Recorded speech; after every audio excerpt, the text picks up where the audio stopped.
Bonjour tout le monde, pour ce midi au restaurant Délices Délices, nous allons commencer à parler de la paracha de notre semaine, parachat Bechukotai, qui est une paracha très spéciale, dans le sens où au début on reçoit beaucoup de bénédictions, vraiment beaucoup de bénédictions sur qu'est-ce qui se passe lorsqu'une personne va faire ce qu'il faut, lorsqu'on fait bien la Torah et les mitzvot, on reçoit vraiment des récompenses superbes, on va en parler un tout petit peu, pas vraiment beaucoup. Et par contre, vers la fin de la paracha, on reçoit toutes les conséquences qui pourraient arriver lorsqu'une personne ne fait pas ce qu'il faut. Et là, ça pourrait faire peur. Sauf que le shiur d'aujourd'hui, on ne va pas trop parler de ce détail de la paracha, qui est quand même un détail important, parce qu'on en a parlé dans les petits mots de Torah. On va parler d'une base qui est très importante qu'on voit dans la paracha, c'est ce qu'on appelle le shalom, la paix. J'essaie de parler de qu'est-ce que ça veut dire véritablement ce mot-là. Alors on raconte d'abord une histoire assez connue de Rabbi Meir Balanès. Vous connaissez Rabbi Meir Balanès? Oui. Qui était un homme d'une stature inimaginable et qui faisait des cours, un peu comme on fait, mais bon, à un autre niveau bien sûr, on est loin. Et qui un jour, il y avait une dame, son mari était très jaloux, parce qu'elle allait souvent au cours de Rabbi Meir. Et un jour, elle rentre un peu plus tard que ce qu'elle avait l'habitude de rentrer à la maison. Et elle lui dit, bah, écoute, le cours a duré un peu plus, comme ça arrive souvent. Et donc voilà, c'est pas de ma faute, quoi. Il n'y a rien qui s'est passé, il n'y a rien à penser. Et lui, il était tellement jaloux, il lui a dit, si vraiment tu veux me montrer que rien ne s'est passé, t'as qu'à aller cracher au visage de Rabbi Meir. Ouais. Sauf que c'est pas des choses déjà à faire en règle générale, mais encore moins quand on parle d'un juste de cette stature. Rabbi Meir, qui avait le roi HaKodesh, qui avait l'Esprit Saint, il aurait très bien pu faire plein de choses. Et là, qu'est-ce qu'il fait? Il envoie un message dans la ville. Sachez que Rabbi Meir a mal aux yeux. Et il y a une sorte de médication qui demande à ce qu'on lui crache 7 fois dans l'œil pour guérir. Et il demande qui a la possibilité de venir le cracher au visage, le cracher dans l'œil pour le guérir. Et c'est comme ça que cette dame profite de l'occasion et le fait. Alors les élèves, donc tout se passe bien en fin de compte à la maison. Les élèves, ils vont voir Rabbi Meir et ils disent, mais vous aviez rien aux yeux. C'est quoi cette histoire? Et il leur explique. Il leur explique qu'il fallait retrouver la paix dans la maison pour ce couple. Alors les élèves lui ont dit, mais il n'y avait pas tellement autre chose à faire, tu aurais appelé ce mari, tu l'aurais expliqué et c'était fini. Non. Pour la paix, il faut tout faire. Il n'y a pas plus important que la paix dans le couple. C'est énorme quand même, hein, on parle de Rabbi Meir. T'as compris ça? T'as compris l'histoire, t'as pigé? Ah, je répète, très rapidement. Non, pas de stress. Rabbi Meir Balanès, très très grand rabbi, il a entendu une fois qu'il y avait un couple, que la femme était rentrée un peu plus tard du cours de Rabbi Meir et que le mari était jaloux. Que peut-être quelque chose allait se passer entre eux. Et il a dit à sa femme, si tu veux vraiment me montrer que tu l'aimes pas, que tu m'aimes à moi, va cracher au visage de Rabbi Meir.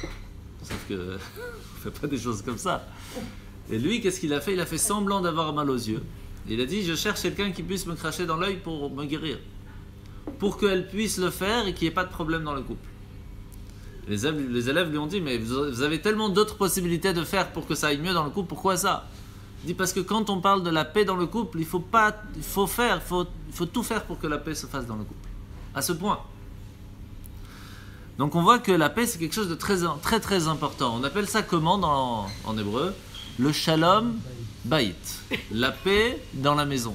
On appelle ça bayit parce que quand il y a la paix dans le couple, il y a la paix avec les enfants, il y a la paix dans la maison, il y a la paix dans la parnassa, il y a la paix dans tout. S'il n'y a pas la paix dans le couple, il n'y a rien. Et donc quand on dit la paix dans la maison, c'est la paix dans le couple. Maintenant qu'on a compris ça,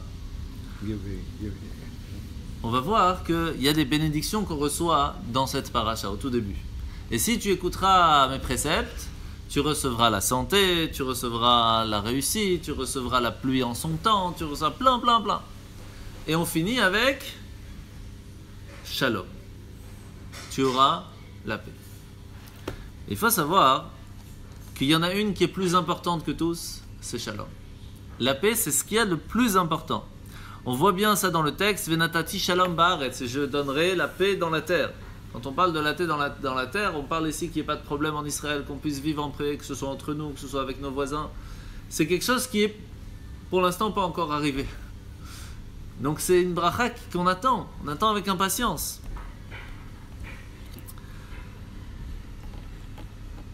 Sur ça, vous savez que dans la prière, en règle générale, on voit plusieurs fois le mot shalom. Mais pas simplement on l'envoie. Il est très souvent à la fin de la prière. Par exemple, à la fin de la Hamida, quelle est la dernière bénédiction? Sim shalom tova uvracha. Mais, s'il te plaît, la paix, une bonne paix avec bénédiction. Baruch ata Hashem, amavarech atamo Israël. Ba shalom. Béni soit Dieu qui va bénir le peuple d'Israël dans la paix. Quand on recule, qu'est-ce qu'on dit? Oseh shalom bimromav. Fais la paix dans les cieux. Et qu'est-ce qui se passe quand on fait la bénédiction du Kohen? Bénédiction des Kohanim, Berkat Kohanim. Yevarech echa, etc. Veyasem lecha. Shalom. Pourquoi? Qu'est-ce qu'il y a de spécial dans la paix qui est tellement important? Alors vous savez que quand on fait un mariage, qu'est-ce qu'on dit? Qu'on bénit que le couple soit Ahava ve'achva, qu'ils aient de l'amour entre eux, Shalom ve'reut, qu'ils soient ensemble mais que ce soit en paix. Qu'ils soient en paix. Oui. Pourquoi on a besoin de dire qu'il y a besoin de la paix? Qu'est-ce qu'il y a de tellement spécial? En plus, vous savez que quand on dit bonjour le matin, comment on dit? Boker Tov. Mais on dit Shalom. Pourquoi on ne dit pas Erev Tov? On dit aussi Shalom. Quelle différence entre Aïe, Allô, Ciao, quoi de neuf, bonjour? Non. Shalom. Sauf que, est-ce qu'on a le droit de dire Shalom le matin? Vous arrivez à la synagogue, qu'est-ce que vous dites en règle générale? Boker Tov. Boker Tov, Boker Tov, Maïnanim, quoi de neuf? Il faut dire Shalom. Et quand on arrive Shabbat, qu'est-ce qu'on dit? Shabbat, Shalom. Et en Yiddish, comment on dit? Comment on dit en Yiddish quand on arrive Shabbat? Quand on va dans une shul ashkenaz, qu'est-ce qu'on dit? Agit Shabbos, Agite Shabbos ou Aguten Shabbos? Agiten, toujours Gitten, avec le nun sofit à la fin. Pourquoi? Parce que c'est la traduction de que ce soit bien dans la paix. Gut et Shabbos, c'est déjà plus la même chose. C'est comme si je vous dis Shabbat Tov. Ça, on dit pour les fêtes. Mais quand on dit Guten, c'est Shabbat Shalom. Le Shalom ici, c'est vraiment la base. Qu'est-ce qu'il y a de spécial dans le Shalom qui fait toute la différence? Premièrement, je ne sais pas si vous savez, mais le mot Shalom, on ne peut pas le dire partout. Par exemple, vous voulez lever le matin et vous voulez dire bonjour. Est-ce qu'on peut dire Shalom? Non. Pourquoi? C'est un des noms de Dieu. C'est un des noms de Dieu. Est-ce qu'on peut dire Shalom quand on est aux toilettes? Non. Est-ce qu'on peut dire Shalom quand on est dans la salle de bain? Non. Est-ce qu'on peut dire Shalom avant d'avoir fait la prière? Le matin? Non. Parce qu'on ne peut pas dire bonjour à quelqu'un si on n'a pas déjà dit bonjour à Dieu. On peut embrasser, on peut dire Boker Tov, mais on ne peut pas dire le mot Shalom.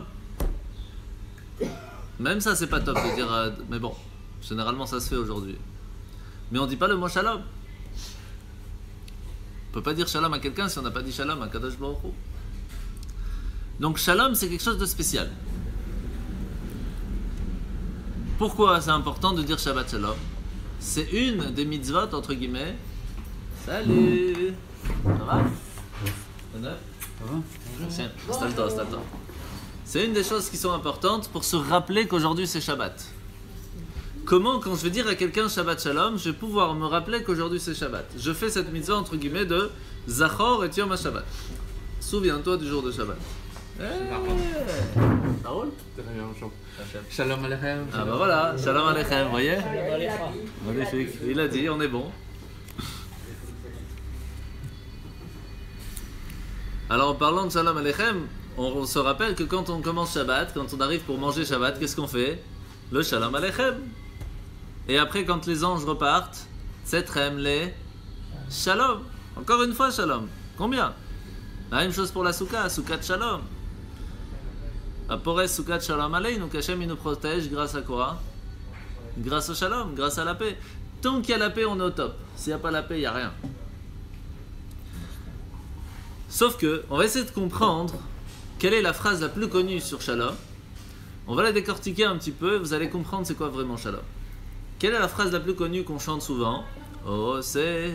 Shalom Yomar. Ah bah voilà. Oh, Yassé Shalom Aleinu. On a même la musique et tout. Ve'lakol Israël. Veimo. Ve'imechou. Amen. Hey, Yassé. Shalom. Donc c'est toujours Shalom. C'est quoi l'histoire? Qu'est-ce que ça veut dire? Osé Shalom Bibromav. Fais la paix dans les cieux.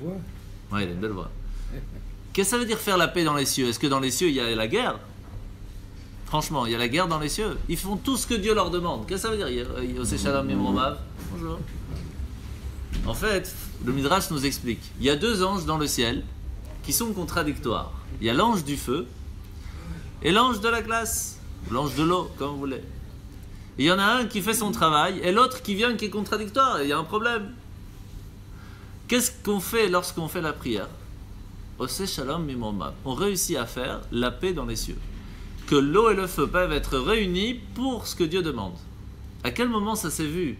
Une seule fois dans toute l'histoire où l'eau et la glace se sont réunis. Le feu et la glace se sont réunis. C'est quand à ce moment-là? La plaie de Barad, de la grêle, lorsqu'il y a la grêle est tombée sur l'Égypte.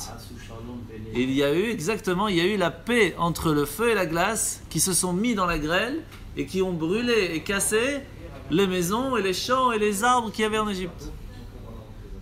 Une paix entre deux choses contradictoires. C'est pas évident. Eh bien, en deux mots, pour résumer, c'est quoi faire la paix? La paix, c'est de ne pas vivre seul. C'est pas d'être solo. C'est... Ah bon, Rachel, ça commence bien. C'est de ne pas être seul. C'est de travailler avec les autres. D'être ensemble. De travailler à plusieurs. C'est que chacun, et l'attention, cette phrase est très importante, chacun puisse montrer sa spécificité. Parce que c'est facile de dire on est tous ensemble, mais chacun fait ce qu'une personne demande. Ça, c'est facile. Entre guillemets, je dis bien. Mais il n'y a pas de personne à l'intérieur qui montre qui est lui-même. À quel moment c'est une vraie paix? C'est quand il y a deux contradictoires qui vivent ensemble. Sinon c'est pas la paix, c'est deux personnes qui font la même chose, c'est pas la paix. C'est facile. Par exemple, si je vous dis on était devant le mont Sinaï tous ensemble, est-ce que ça s'appelle faire la paix? Non. On était tous sortis esclaves, on nous dit il faut suivre un chef. Il est là, tu peux rien dire, tu te tais, tu fais. Ça c'est la paix, il n'y avait rien à dire. On est à Kippour, on est tous ensemble, on est à la Sina. C'est faire la paix, on est tous ensemble, c'est Kippour, il n'y a rien à dire. Quand est-ce que c'est la vraie paix? À Sukkot. À Sukkot, on prend le loulav, on prend les hadassim, on prend le hétrog, on prend les haravot. On a 4 espèces différentes, chacun pense différemment, chacun est différent, et on les met ensemble. Ça c'est la paix. Parce qu'on montre les différences et dans les différences on est ensemble. Ça c'est la vraie paix. Ah bah t'es arrivé. Elle a redémarré. Ouais. Bah oh Hashem. Ah super, tu vois. Il fallait que tu viennes au cours de Torah. Ouais. Bah oh Hashem.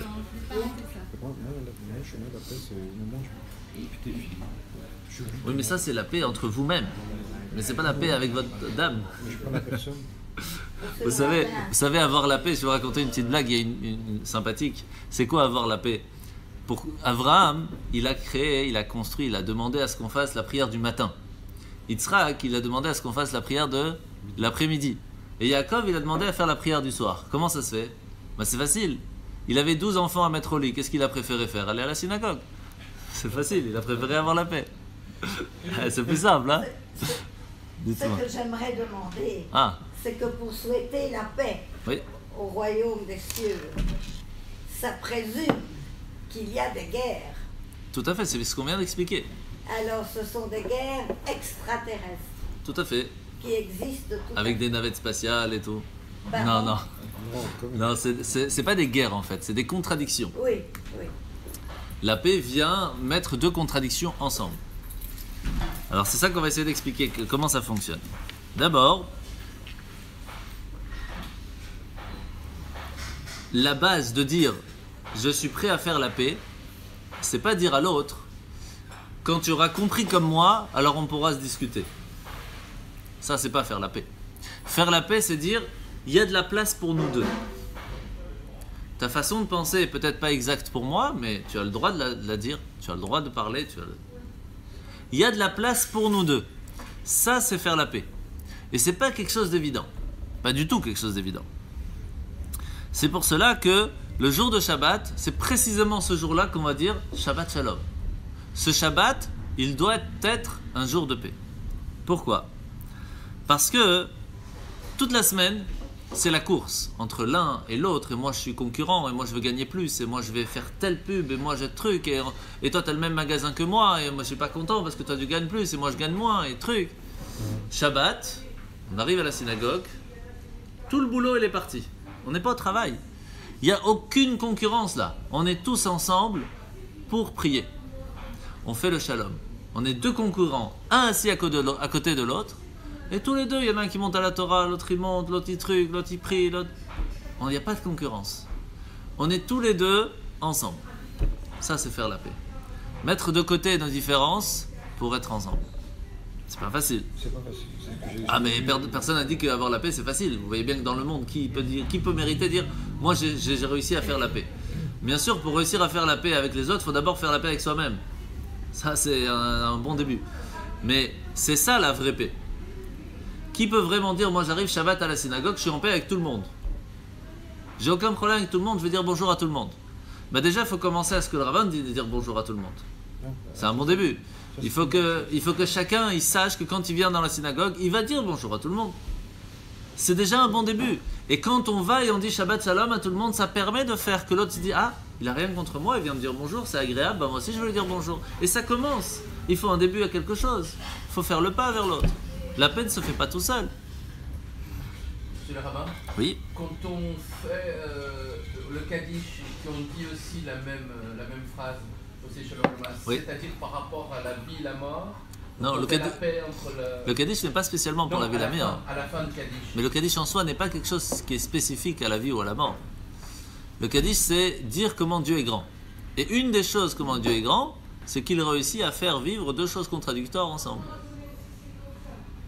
En réalité, le Kaddish, c'est des louanges à Dieu. Kaddish, c'est des louanges à Dieu. On en profite pour donner la possibilité à la personne qui est disparue de monter de niveau ou d'être protégée dans son jugement grâce au Kaddish. Ok ? Est-ce que je peux demander quelque chose ? Bien sûr. Nous avons dans nos livres un écrit qui dit que pour faire la paix, il faut trouver un grand espace pour faire la paix et garder un petit espace pour le conflit. Eh bien, c'est exactement ce qu'on vient de dire. Voilà. Exactement ce qu'on vient de dire. Et l'autre phrase, c'est de garder une grande place pour le petit conflit et une grande place. Et une petite place pour le grand conflit. C'est pas mal du tout. Chazak, Chazak. Bravo, c'est très bien. Ouais. C'est très beau. Ça analyse les deux aspects. Tout à fait. Merci pour... On a appris quelque chose, Baruch Hashem. Alors, la même chose pour ceux qui viennent le jeudi soir, quand on apprend un peu la Kabbale. Vous vous rappelez qu'on a appris que quand arrive Shabbat, on a réussi à faire une paix aussi dans les cieux. Pourquoi ? Parce que toute la semaine, quel est le travail de la semaine en règle générale ? C'est de prendre le matériel et de l'élever à un certain niveau plus spirituel. Shabbat, on n'a pas ce travail. C'est pour cela que Shabbat, on n'a pas le droit de travailler, on ne peut pas utiliser l'électricité, on ne peut pas aller au travail. On doit profiter que du spirituel. Ça veut dire profiter de la spiritualité qu'on a réussi à mettre dans notre matériel et par cela réussir à ramener le haut vers le bas. Donc c'est un travail tout à fait différent. Pendant la semaine, on se doit d'aller travailler pour raffiner notre monde, raffiner la matérialité avec laquelle on vit. Mais Shabbat, non. Shabbat, notre travail n'est pas de raffiner le monde. C'est de ramener la lumière spirituelle vers le monde. C'est un travail tout à fait différent. C'est le lien entre les deux. Donc la semaine et Shabbat se doivent d'être ensemble. C'est pour cela que Shabbat, Shalom. Tout simplement. C'est pour ça que moi je dis toujours, tel que j'aurai le Shabbat, tel sera ma semaine. Ah oui, c'est comme ça. Comme sera le Shabbat, comme ça sera la semaine. Sauf que les Chachamim nous disent, comme sera le vendredi, sera aussi le Shabbat. Si on a bien préparé notre semaine, alors le Shabbat, on pourra en profiter. Oui, mais ça c'est pour ma femme, ça c'est pour... Ah, ça c'est pour votre dame, non, c'est pour tout le monde. C'est pour mon époux, ça. Ok. Il faut manger l'aide quand même. Ah, bah, heureusement. Alors sur ça, je vais vous raconter une histoire. Une fois, il y avait une personne qui était vraiment une personne très très bien, mais que malheureusement, il n'avait pas beaucoup d'argent. Et c'était prévu là-haut qu'il reçoive 6 années de grande richesse. Alors, Eliyahu Hanavi, le prophète Élie, est venu le voir et lui a dit, voilà, sache que tu vas mériter 6 années de richesse, à toi de choisir quand tu vas les prendre, maintenant ou plutôt vers la fin de tes jours. Alors il a dit, ça c'est pas une proposition que je peux prendre comme décision que par moi-même, je dois demander à ma femme. Ce qui est toujours comme ça. On doit toujours demander à sa femme quand on a des questions comme ça. Et qu'est-ce que sa femme va lui dire? Prends tout de suite. Il rentre à la maison et la pièce que Eliyahu Hanavi lui a donnée va lui faire réussir dans sa vie d'un niveau mais inimaginable.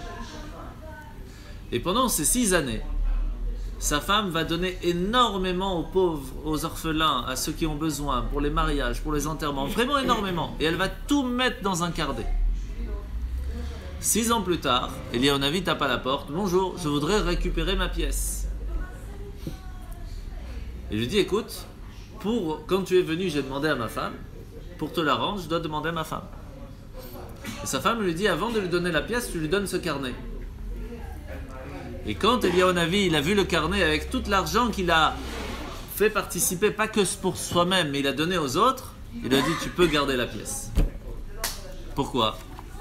Parce que le but, pourquoi est-ce qu'Hachem nous a donné tout notre potentiel, tous nos talents, toute notre richesse, toute notre santé, toute notre intelligence, c'est pas seulement pour nous. Il faut qu'on puisse l'utiliser pour faire la paix et pour que les autres puissent en profiter. Sinon, ça veut rien dire. Dire qu'on est venu ici pendant 120 ans dans ce monde juste pour nous, c'est très égoïste de dire ça. Et quand on dit on est là pour que le monde soit différent, c'est déjà un peu mieux. C'est Tchouva, c'est Dakar. Oui, bien sûr, bien sûr. Donc à partir de là, Oseh Tzedaka Shalom, celui qui fait la Tzedaka amène la paix. Et donc puisqu'il avait réussi à faire ça, il a gagné que sa richesse soit toute sa vie. Donc, ça vaut le coup, parce qu'il a participé au monde. Il n'est pas resté seul, il n'est pas resté solo, il a pensé aux autres, il a fait la paix avec les autres. Ce qui n'est pas toujours évident à savoir. Mais de l'autre côté, tout le monde connaît ce proverbe, entre guillemets, il y a 2 juifs, il y a 3 façons de penser. Il y a 2 juifs, il y a 5 synagogues. Makara, c'est quelque chose qui est connu. Pourquoi? Sur ça, il y a un monsieur, un psychologue Gutman, qui était très connu dans le côté du mariage. Dans les conflits du mariage, il était très très fort. Quand il voyait un couple, il lui posait 2-3 questions, tchic-tchac, il vous disait comment le mariage allait finir. Avant même de commencer, il pouvait vous dire comment ça allait finir. Et un jour, il lui a dit, mais comment tu fais pour savoir? Il dit, c'est très simple. Je les mets en contradiction tous les deux. Et je regarde. Si ils mettent la contradiction sur la table et ils essayent de les utiliser pour avancer, je suis sûr que ça va continuer. Si il y en a un qui est obligé de s'effacer pour l'autre, il y a des risques que ça n'aille pas du tout. Il faut que les deux soient dans leur contradiction, dans leur façon de penser, les mettre ensemble pour construire quelque chose de nouveau. Et ça, c'est la base en fin de compte du couple, et c'est la base du monde en règle générale. Mais les contradictions empêchent la paix. Ce sont des obstacles. Eh ben, c'est ce qu'on va essayer de voir, et vous allez voir que c'est exactement l'inverse. Vous allez voir. D'abord, on va revenir avec ce qu'on a parlé un petit peu la semaine dernière. Il y a quelques jours, c'était Lag Baomer. On a fait un bon barbecue, c'était pas mal. Oh Hachem, on a bien mangé, on a fait la fête, on a dansé, on a fait la parade. Qu'est-ce qui s'est passé ce jour-là? Lag Baomer, on fait la fête. Pourquoi? 2 raisons de base. Première, parce que c'est le jour du décès, la disparition de l'âme de notre cher Rabbi Shimon Bar Yochai. En général, quand quelqu'un il part de ce monde, on n'est pas joyeux. Et là, on fait la fête. Est-ce que quand Moshe Rabbeinu, le jour de la disparition de notre maître Moshe, est-ce qu'on fait la fête? On jeûne. C'est pas obligatoire, mais c'est le 7 Adar, c'est un jour triste. De l'autre côté, c'est aussi le jour de sa naissance. Donc bon, yesh ve yesh. Par contre, le jour de la disparition de Rabbi Shimon Bar Yochai, on fait la fête. Pourquoi? Il nous a dit parce que je rentre à la maison. Je vais pouvoir retrouver ma vraie maison. Tout ce que j'ai réussi à faire dans ce monde vont me permettre de participer, de partager, de profiter de tout cela dans le ciel. Sauf que, il y a une autre raison. Et la raison de l'Akba Omer, c'est quoi? C'est que les élèves de Rabbi Akiva ont été décimés, ont été tués complètement, 24 000 élèves. À cause de quoi? Shelo na'agu kavod ze laze. Parce qu'ils n'avaient pas de respect l'un envers l'autre. Quel était le problème entre l'un envers l'autre? On parle ici de grands sages. Donc c'est pas des gens qui embêtaient, qui truquent, pas du tout. Le problème, il était simple. Vous allez vous dire, mais c'est pas la fin du monde. Pour eux, c'était beaucoup. Quand ils étudiaient la Torah, ils disaient à l'autre, tu sais, c'est comme ça qu'il faut comprendre.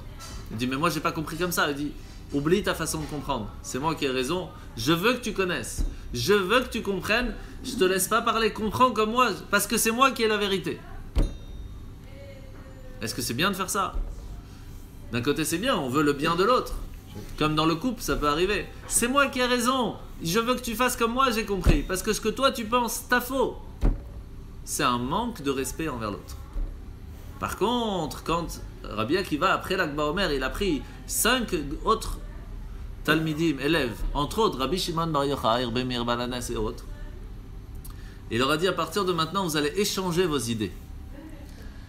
Vous n'allez pas dire c'est moi qui ai raison, même si vous êtes sûr d'avoir raison. Écoute l'autre, peut-être tu peux apprendre encore un détail. Peut-être tu t'es trompé. Le but n'est pas que tu comprennes, le but c'est la recherche de la vérité. Mais pour trouver la vérité, on ne peut pas trouver que par soi-même. Si on ne s'attend à comprendre que par soi-même, on pourra trouver que notre vérité. Mais pas la vérité. La vérité ne peut se connaître que si chacun donne son avis et qu'on met tous ses avis sur la table et qu'à ce moment-là, on peut retrouver quelle est la vérité des choses. C'est obligatoire. Et donc, le jour de l'Akba Omer, c'est un jour spécial. Pourquoi? Parce que deux choses de base.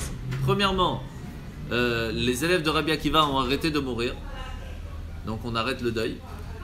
Deuxièmement, c'est là qu'a commencé, où Rabbi Akiva il a commencé à étudier cette nouvelle façon de faire, d'étudier avec respect vers l'autre, le jour de l'Akba Omer avec Rabbi Shimon Bar Yochai. C'est pour cela qu'on ramène Rabbi Shimon Bar Yochai ce jour-là, c'est pour cela qu'on ramène Rabbi Akiva, et c'est pour cela que là il y a une grande question qui peut se poser. Où on va quand c'est l'Akba Omer? On va à Méron. Qu'est-ce qu'il y a à Méron? La tombe de Rabbi Shimon Bar Yochai. Pourquoi on ne va pas à 5 km de là, il y a la tombe de Rabbi Akiva? Pourquoi on ne va pas là-bas pleurer sur les élèves de Rabbi Akiva? Hein? Pourquoi on va à Méron? Mais la réponse elle est simple. On n'est pas en train de se rappeler, le jour de l'Akba Omer n'est pas un jour de fête parce qu'ils sont morts. On est là pour être joyeux qu'on va commencer une nouvelle ère. L'ère de Shalom. L'ère de la paix. Et ça s'est trouvé où? Chez Rabbi Shimon Bar Yochai. Sauf que l'histoire de Rabbi Shimon Bar Yochai est très spéciale. Rabbi Shimon Bar Yochai est resté dans une grotte pendant 12 ans. En sortant de cette grotte, en tout ça fait 13, mais je commence par 12. D'abord 12 ans. Et quand il sort de cette grotte, il ne comprend pas ce que font les gens. Il dit, mais vous êtes malade, vous travaillez, vous donnez vos forces et vos efforts pour des choses qui vont vous durer un jour, 2 jours, 1 an, 2 ans. Mais ça ne va pas la tête. Vous mettez vos efforts et votre âme dans des choses qui sont provisoires, qui sont futiles. Pourquoi vous ne profitez pas de votre vie d'ici pour donner un maximum de points pour votre vie future? Et il a tout brûlé devant lui. Il ne comprenait plus. Il vivait depuis 12 ans dans un monde spirituel. Il avait oublié ce que c'est le corps. Il était dans un autre monde. Qu'est-ce que lui a dit Hachem? Retourne dans ta grotte. T'as rien compris, entre guillemets. Et quand il sort après 1 an avec son fils, est-ce qu'il a arrêté de faire ça? Lui, oui, mais pas son fils. Son fils, c'est là qu'il lui aussi brûlait tout. Et qu'est-ce que nous dit le Talmud? Tout ce que son fils brûlait, Rabbi Shimon, il remettait d'aplomb. Pourquoi on a besoin de ça? Pourquoi il n'a pas fait que même son fils, il arrête de brûler? Parce qu'on a besoin des deux avis. On a besoin de l'un qui vient te rappeler que ce que tu es en train de faire, c'est futile. Et on a besoin de l'autre qui est quand même, qui va mettre de l'eau dans son vin, qui va te dire, ok, bon, continue, mais essaye d'évoluer. On a besoin des deux. Les deux avis sont importants. C'est pour ça que dans le conte du Homer que l'on fait, on a quelque chose de très important, c'est qu'on a 7 semaines de 7 jours, qui fait en tout 49. On a des bons matheux, hein. Et pourquoi? Parce que on a chacun d'entre nous 7 façons de se comporter, avec bonté, avec sévérité, avec un mélange des deux, avec force, avec fragilité, avec base, avec ce que vous voulez. Chacun est différent. Mais pourquoi on doit raffiner ces comportements? Parce qu'on doit les raffiner de 2 façons. Déjà, le comportement d'être gentil, d'être sympa, d'être bien, ça il faut travailler. Mais il faut travailler aussi la sévérité qui se trouve dedans. Et inversement, lorsque quelqu'un est sévère, essayez de trouver quelle est la bonté qui se trouve dans sa sévérité.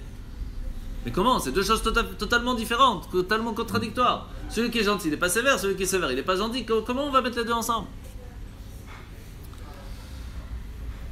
En fait,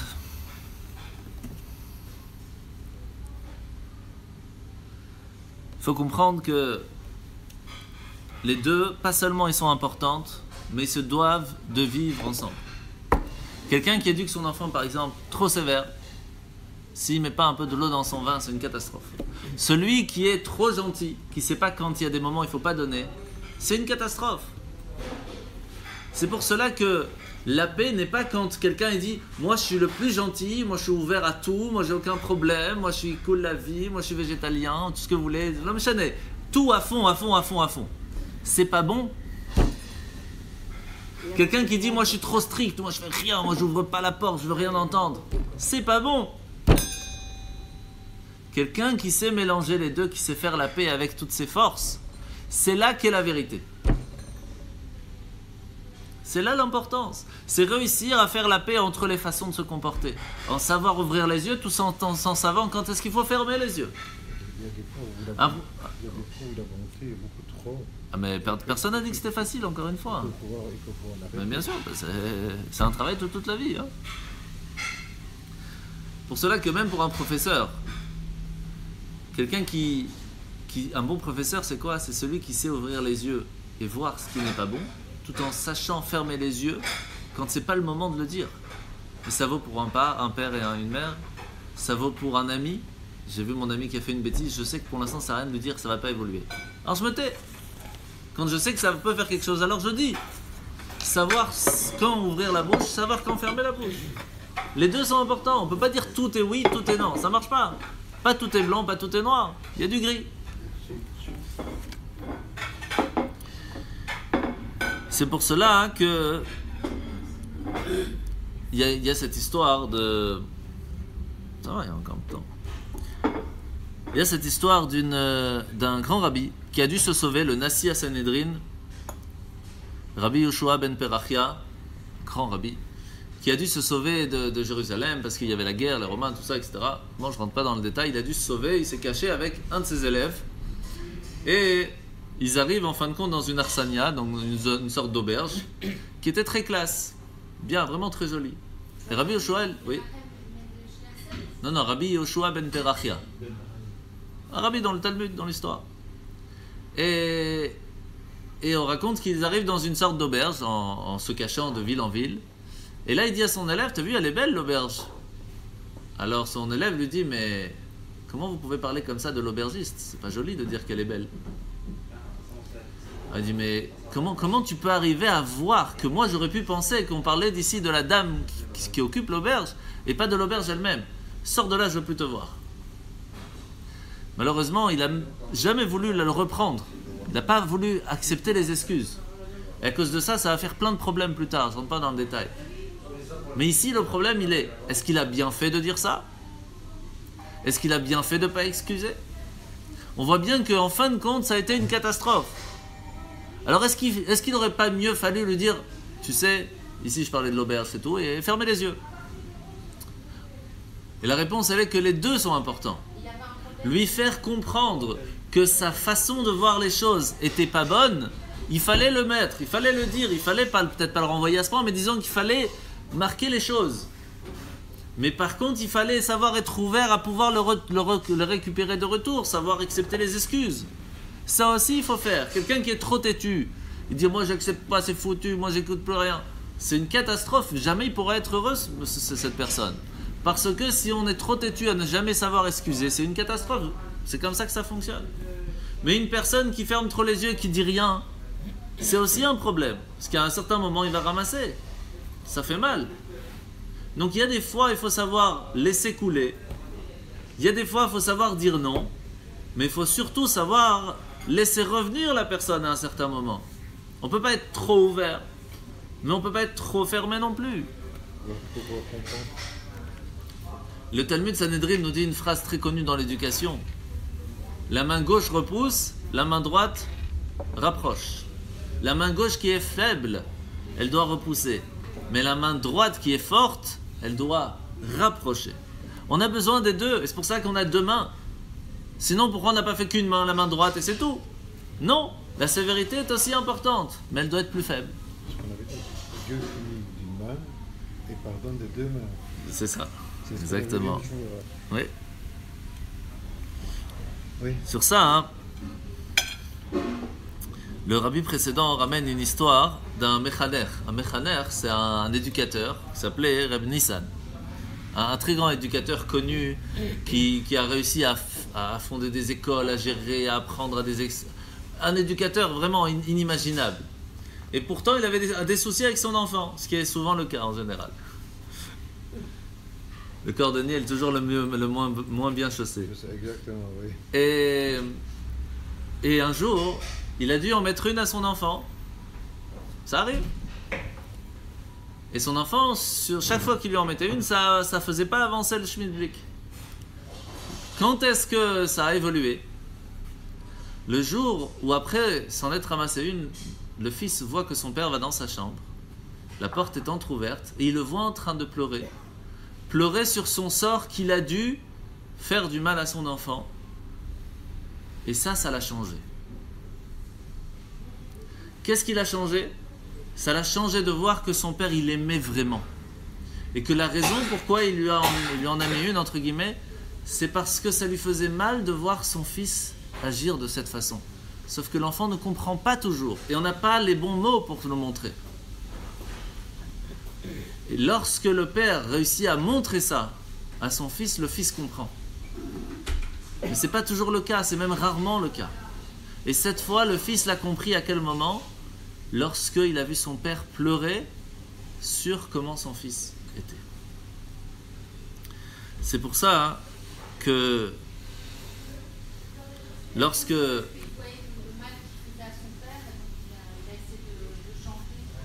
Aussi, mais c'est plus la façon de voir comment son père avait à cœur ça. Que vraiment il aimait, il a vu l'amour qu'il y avait dans cette façon de recevoir. Vous savez, quand nous on était plus jeunes, on a ramassé de nos profs, que ce soit la règle sur les doigts, etc. Et on avait un prof extraordinaire, on ne va pas donner le nom parce que c'est enregistré, mais on a ramassé les clés sur la tête, on a ramassé les tzedakot sur la tête quand on mettait la tête sur le banc, on a ramassé, tiré les oreilles, tout ce que vous voulez. Et pourtant, jusqu'à aujourd'hui, on le remercie. Pourquoi? Mais parce qu'il faisait ça avec amour. Vraiment, on sentait que c'était un père qui parlait à son fils. Ce qui n'est pas le cas aujourd'hui de tous les professeurs. Et jusqu'à aujourd'hui, on l'aime ce professeur, vous ne pouvez pas vous imaginer. Parce que c'est vraiment le cœur qui parlait. Ce n'est pas tous les professeurs qui sont comme ça. C'est pour ça que Hachem, Akadosh Baruch Hu, il veut tout. Il veut que tout existe. Tout ce qu'il a existé, ça doit exister. Que ce soit le bien, que ce soit le pas bien, que ce soit la bonne façon, la pas bonne façon. Ce qui est important, c'est la recherche au mieux de la vérité. Mais pas simplement de notre vérité. La vérité de la Torah qui ne peut s'apprendre que si on apprend à plusieurs. Si on apprend à deux, si chacun donne son avis, et si on sait donner le respect à l'autre, savoir écouter l'avis de l'autre. Et c'est la grande différence quand il y a un débat et une discussion. Pourquoi un débat, ça sert à rien en général? Parce que les gens, ils viennent avec leur avis, ils repartent avec leur avis. Donc c'est juste, ça sert à rien. Une discussion, c'est qu'on met les avis sur la table pour trouver une meilleure solution ensemble. Ça vaut le coup. Oui, ça vaut le coup. Mais un débat, ça sert à rien.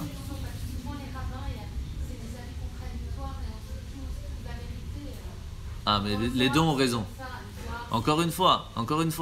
Il y a deux qui disent, un dit c'est cachère, l'autre dit c'est pas cachère. Qui a raison? Les deux. Les deux ont raison. Pas toujours. Ah, comment on fait? Ah, c'est très simple. Là, aujourd'hui, dans notre monde, non, pas du tout, dans notre monde ici, aujourd'hui, on est dans un monde limité. On est donc obligé de suivre ce que la loi a été fixée. Mais c'est vrai que les deux ont raison.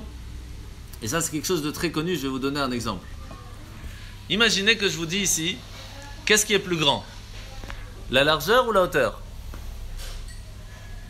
La largeur. Si je demande à cette dame qui est ici, qu'est-ce qui est plus grand, la largeur ou la hauteur? La hauteur. La hauteur. Merci Marie. Pourtant, c'est le même objet. La seule différence, c'est le point de vue. Vous voyez ici, vous voyez la largeur plus grande, ici, on voit la largeur beaucoup plus petite. Mais c'est le même objet. Est-ce que ça veut dire qu'il y en a un qui a tort, un qui a raison? Les deux, vous avez raison. Oui, mais...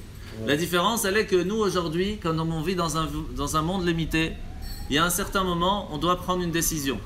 Sauf qu'il faut regarder ce que les sages nous disent, que par rapport à notre vie, dans notre génération, on doit suivre telle chose. Mais est-ce que ça veut dire que l'autre, il a tort? Non. Il y a juste un autre point de vue. Et dans l'éducation, c'est la même chose. Dans les amis, c'est la même chose. Est-ce que ça veut dire qu'on a bien fait de lui dire ça, c'est pas bien, ou de ne pas lui dire, ou d'être plus gentil, ou d'être plus sévère? Les deux ont raison. Dans l'éducation, tous ont raison. Mais il faut choisir la bonne chose à faire avec son enfant. Et chaque enfant est différent, et chaque parent est différent, et chaque éducation est différente. Mais ce qu'on doit essayer de faire, c'est que le père et la mère, pendant 10 minutes par jour, réfléchissent à ce qu'on fait bien ou pas. Et tant qu'on est dans la recherche de la vérité, on sera sur le bon chemin. C'est ça qu'il faut faire. Parce que seul, on n'a pas raison. À deux, on peut trouver la raison. Oui. On a un autre point de vue, Oui. à cause du point de vue. Bien sûr. Et d'où vient ce point de vue? Si on est plus gentil, ou si on est plus sévère, ou si on est plus comme ça. Je parlais de point de vue. Oui, là où on se On trouve. voit autrement. Bien sûr, on voit autrement parce qu'on se trouve autre part. Bien sûr, c'est comme ça. Sauf que même Hachem, lorsqu'il a créé le monde, la première fois quand il a créé le monde, c'était Tohu Vavohu, c'était un Tohu Bohu, tout était mélangé. Chacun voulait prendre sa place. Le soleil voulait prendre toute la place, la lune elle voulait prendre toute la place. Il y a eu un problème.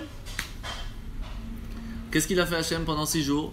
Il a fait la paix dans le monde. Il a mis chacun à sa place. Il ne faut pas être jaloux de sa place. Il ne faut pas être jaloux de l'herbe d'en face. Premièrement, parce qu'elle n'est pas plus verte de toute façon. Mais parce que chacun a ses qualités, ses défauts. Chacun est à sa place. Et ça ne sert à rien d'être jaloux parce que, comme on a dit la semaine dernière, ce qu'on doit recevoir, on recevra. Ça ne sert à rien de chercher à l'avoir plus. Parce que si ce n'est pas ce qu'on doit recevoir, et si c'est ce qu'on doit recevoir, on le recevra. Steve Jobs a dit la même chose. Ouais, bon. Chacun ses sources, ça. C'est pour ça hein, que... Je pense qu'il y a un certain abus dans ce que tu viens de dire. Oui. Un certain abus de certaines personnes qui pensent qu'ils ont raison, c'est parce qu'ils ont une certaine position sociale. Ah, c'est un problème, bien sûr. C'est un problème. On est obligé de les écouter. Bah oui. Ou on pense qu'on va les écouter. On peut les C'est pour ça qu'on est compliqué dans le monde. Parce que le juif, il a toujours cette question de dire « Pourquoi je dois t'écouter ?» Parce qu'on a été créé comme ça, de cette façon, à ce qu'on est tout le temps en train de poser des questions. Tout le temps, on laisse rien. Et ça embête. Ça embête parce que généralement les gens ils sont noyés dans le football, ils sont noyés dans les plaisirs matériels. Mais nous, il y a un certain moment, on se réveille et dit stop, oh, c'est pas ça. Et ça c'est dur pour le monde. Et bien regardez en Israël, c'est très difficile parce qu'on est tous comme ça. C'est pour ça que ça part en cacahuète. Pour l'instant, Eh ben oui, c'est pas évident. C'est pas évident. Monsieur Venner, jamais d'accord. Mais c'est exactement ça. Jamais d'accord. Pas jamais. Non, même ça, il dit non. Même ça, il dit non. Excellent. bravo. Bravo. Mais regardez ce qui est quand même assez intéressant. C'est que aujourd'hui, vous allez dans un tribunal, d'accord? En Amérique, un peu partout en général. Quand est-ce qu'une personne est condamnée? Il faut quelque chose de très important, c'est que tout le monde soit d'accord qu'il est coupable. S'il y en a un qui a un doute, on rentre dans le doute possible. C'est comme ça en Amérique? Il faut que tous disent. Chez nous, si tout le monde est Mais, d'accord mais c'est exactement ce que je vais ramener. C'est non. Mais chez nous, c'est exactement l'inverse. Si tout le monde dit qu'il est coupable, alors il est innocent. On ne peut pas le condamner. C'est pas normal qu'il n'y ait pas au moins une personne qui trouve du bien chez la personne. Si tout le monde dit coupable, c'est qu'il y a un problème. Il y a un problème derrière. C'est pas possible. Mais, écoutez, mais ça, ce sont des discussions. Et ça, c'est quelque chose qui est très difficile à comprendre. Et la raison, elle est dans ce qu'on vient d'expliquer. Parce que ça, ce sont des discussions terribles. Et en plus, c'est tellement difficile à ce que tous les juifs soient d'accord. Une fois, ils ont réussi à être d'accord, c'est là qu'on annule la discussion. Parce qu'on ne peut pas être d'accord sur tout. On a été créés différents et on se doit de penser différemment. C'est pas grave de penser différemment, c'est même bien. C'est par la contradiction qu'on trouve la paix. Vous voyez ce que vous avez dit tout à l'heure? C'est l'inverse. C'est pas la contradiction qui empêche la paix. La contradiction amène la paix. C'est fort. C'est pour cela que c'est seulement lorsqu'on va savoir avoir du respect envers l'autre, savoir l'écouter, savoir poser les choses sur la table, et à ce moment-là, on pourra réussir à trouver la vérité. Et à quel moment on sait vous vous rappelez, c'était quoi la chanson au début qu'on a dit? Oh, c'est... Alors, comment on fait pour faire cette prière? On fait 3 pas en arrière et on fait cette prière. Pourquoi? Parce que pour trouver la paix, il faut savoir faire 3 pas en arrière, savoir mettre notre ego de côté pour pouvoir trouver la vérité. Pour pouvoir avancer de 3 pas, il faut savoir reculer de 3 pas. Et quand on sait se mettre de côté pour les autres, savoir écouter l'autre, alors on peut trouver vraiment ce que c'est la vérité. Quand on fait le Kaddish, on fait aussi 3 pas. Oui, tout à fait. Mais à quel moment? C'est Shalom Bimroma, la même histoire. Et pour finir, le Rabbi Maharash, grand Rabbi de Lubavitch, un jour, il était dans son bureau, il recevait les gens, et puis on s'est rendu compte qu'il transpirait. Pourtant, il ne faisait pas spécialement chaud, et il ne bougeait pas, il ne faisait pas de sport. On dit, mais comment ça se fait? Il dit, mais je vais t'expliquer. Chaque fois qu'une personne, elle vient pour me poser une question, je dois mettre ses habits. Je dois me mettre à la même condition que la même personne pour pouvoir le juger à son niveau. Imaginez le travail que c'est, il recevait des milliers de personnes par jour. Changer de vêtements moral, spirituel, dans le cœur, dans l'esprit, c'est très difficile. C'est ça qui le faisait transpirer. Savoir se mettre au niveau de l'autre avant de pouvoir lui donner que ce soit un conseil, que ce soit une bénédiction ou autre. Lorsqu'on a réussi à mettre ces contradictions ensemble, alors on réussit à trouver le shalom. Razak.